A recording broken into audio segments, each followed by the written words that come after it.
just a hard worker from, being that little to where she was in the last 3 years of high school. Of course, earning her scholarship there last year, signing.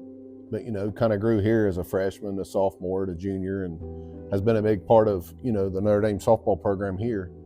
Her overall team player, a great kid, the kind of teammate you want, a coach to have. Not just saying it just because it's my daughter, but, I think you can ask any coach that's coached her throughout her career is, they'd like to have kids such as Kyndall.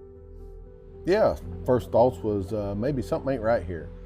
Maycee come in that night and kind of, said, Kyndall's in the bathroom, in some pain and crying, and, we could hear her and kind of, rushed in there and said, what's going on? And as tough as she is, and she doesn't really complain, and just thought maybe something was up. I found her and I was really scared because she never complains or anything like that. So I went and got my parents and I was just hoping everything was all right. Yeah, we took her over here to the local hospital, and I think it was around 12 o'clock that night, and kind of took her in, and they, of course they scanned her and kind of ran some labs and stuff, and some things didn't add up. So after they scanned her, they kind of come out and told us, we kind of want to get a better opinion, and took us to, children. So they put her in an ambulance, and I think about 6 o'clock that morning, we headed up 23, and then it started to get real. They scoped her, kind of went in, seen it from the inside, and come to find out, from days 1 up there to day 8, it was a sign of Crohn's with, some other things going on. So they kind of told us, they was going to kind of treat it up there, and we thought, well, we'll get her treated and get her out of here. Let's go. And she's kind of up there more, and kind of the pain's getting, worse, and they're like, something still ain't right, and we're gonna have to go in there, and this is around day 15. I think she spent a total of 21 days straight. She didn't eat from all the scans, and you can't eat. I bet she didn't eat day 14 out of the 21 days. She lost 22 pounds. In the hospital, it's like she was deteriorating. 21 days on her back, not eating. She lost a lot of muscle mass. So it's hard to watch. Then they did the surgery. So they did the surgery, and they tell us before the surgery that, after this surgery, she'll start feeling better. We gave them thumbs up. Let's do it. Let's get her better. Let's get her home. Day after surgery, she starts feeling worse. Day 2, she starts feeling worse. Me and my wife's just looking at each other like something ain't right. Some complications happened, and day 3, they're kind of running around, and we're seeing more doctors rolling in. I think at one day there was probably 10 doctors come in there.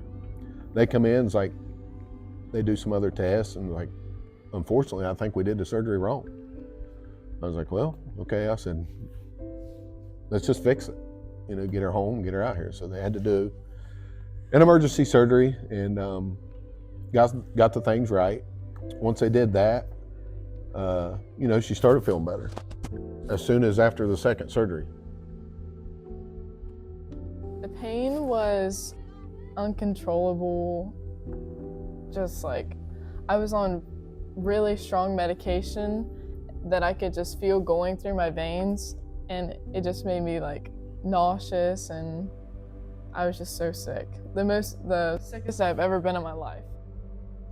I just try to make her feel better in any way that's during softball, or at school or at home. I've tried to buy her stuff to make her feel better when she was in the hospital. And I just try to be there for her throughout everything and help her in any way I can. At that point, I was in such a bad state. There was really nothing going through my mind. I was pretty much bedridden and could barely even talk to anyone. So I was in misery for 3 days, but I'm glad that they figured it out. I felt instantly better after they had fixed what was wrong. She has treatments. She'll have treatments the rest of her life, I think once every month or once every 6 weeks, kind of still figuring that out. She's had I think 3 or 4 infusions she has to do, which infusions last, about 4 or 5 hours a day.